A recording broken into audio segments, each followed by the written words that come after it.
অল্প তেলে একটা ডিম ভেজে দিয়েন, আমি ভাত খেয়ে বাড়ি চলি।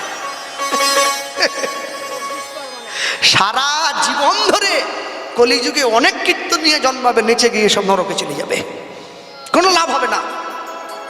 আমি মাইকের মধ্যে প্রচার করে গেলাম, আমাদের শুধু মেদিনীপুর জেলায় একটা কীর্তনের প্রচার আছে, যার নাম পশরা কীর্তন। হ্যাঁ, মুখে রং মেখে সং সেজে, রাধা কৃষ্ণ সেজে মানুষকে বোকা বানানো। ভেবে দেখবেন, বিচার করে দেখবেন, যারা জ্ঞানী গুণীজন রয়েছেন, যদি বৃন্দাবনে যান লক্ষ্য করবেন, মাটি থেকে 256টা সিঁড়ি পেরিয়ে বর্ষানা রাধারানীর বাপের বাড়ি, 256টা সিঁড়ি, তাকে একটা আঁচল দিয়ে ভিক্ষা করতে পাঠানো হয় ভক্তদের কাছে, বলে যাও পারের কড়ি নাই, কড়ি ভিক্ষা করি।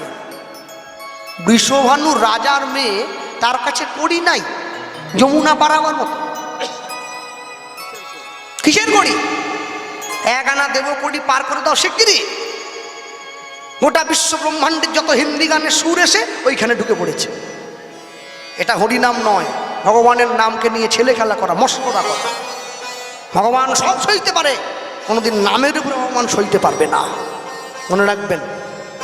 এটা কীর্তন, এটা যাত্রা নয় যে যা মনে আসলাম মুখে রং টং মেখে শুরু করে দিলাম।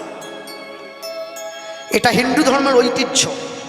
একটা বাঁশের, একটা স্টিলের পাইপ দিয়ে নৌকা বানিয়েছে, আর একটা কর্ডলেস মাইক্রোফোন নিয়ে পুকুরের ওপার থেকে কৃষ্ণ গান গাইতে গাইতে আসছে।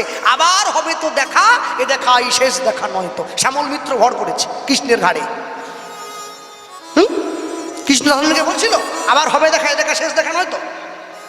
হ্যাঁ, আর মানুষ হাত ধরি বল, দারুণ হচ্ছে, হাত দুটো করো।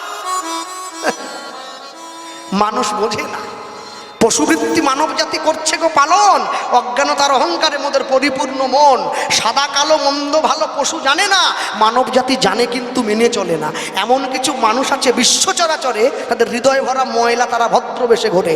ভদ্রবেশে ঘুরলে দেশে মানুষ বলে না, মানুষ হবে আসবে যেদিন জ্ঞানের চেতনা। বাঁদরের আদর বেশি হচ্ছে সারা দেশে, বৃদ্ধ বাবা মায়ের সেবা ছেড়ে ছেলে মেয়েরা বাড়িতে কুকুর কিনে পোষে। সৎ ব্যক্তি কাঙাল বেশে রাস্তায় রাস্তায় ঘোরে, অসৎ ব্যক্তির টাকার জোর দিন দিন যাচ্ছে বেড়ে। অধম দিন কৃষ্ণ দাসে কয়, ওরে মানুষ পশুর ধর্ম ছাড়ো, মানুষ যদি হতে হয় মানুষের পায়ে গিয়ে পড়ো।